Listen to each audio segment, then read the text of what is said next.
చెప్పింది చేశాం, మళ్ళీ అధికారం ఇస్తే ప్రజల కోసమే పని చేస్తామంటూ 2024 ఎన్నికల మేనిఫెస్టోను రిలీజ్ చేశారు ఏపీ సీఎం జగన్. పెన్షన్ను 2 విడతల్లో 3,500కు పెంచుతామని తెలిపారు. అమ్మఒడి 15,000 నుంచి 17,000కు పెంచుతామని హామీ ఇచ్చారు. ఈబీసీ నేస్తం ఇప్పుడు 45,000 ఉందని, మళ్లీ అధికారంలోకి వస్తే 4 దఫాలుగా 1,05,000 చేస్తామని చెప్పారు సీఎం జగన్. వైఎస్ఆర్ కళ్యాణమస్తు, షాదీ తోఫా కొనసాగుతాయని ప్రకటించారు. వాహన మిత్ర 1,00,000 రూపాయలకు పెంచుతున్నట్టు తెలిపారు.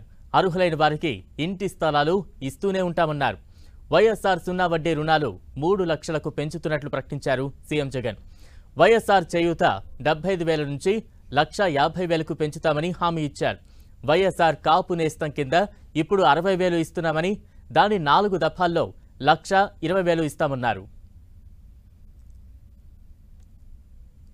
విద్య, వైద్యం, వ్యవసాయం, ఉన్నత విద్య, పేదలందరికీ ఇళ్లు, అభివృద్ధి, నాడు నేడు, మహిళా సాధికారత, సామాజిక భద్రత వంటి 9 అంశాలను మేనిఫెస్టోలో చేర్చారు జగన్. ఇప్పటివరకు అమలవుతున్న అన్ని పథకాలను కొనసాగిస్తామని, ప్రజలకు ఇచ్చే ఆర్థిక తోడ్పాటు మరింత పెంచుతామని ప్రకటించారు.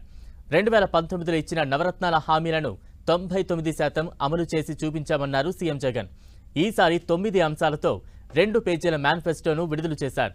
తన 4 సంవత్సరాల 10 నెలల పాలనలో పేదలకు అందించిన సంక్షేమ పథకాలను వివరించారు జగన్.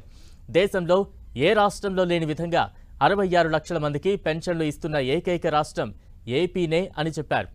డీబీటీ ద్వారా 1,28,000 కోట్లు, నాన్ డీబీటీ ద్వారా మరో 53,000 కోట్లు బీసీల కోసం ఖర్చు చేశామన్నారు సీఎం జగన్.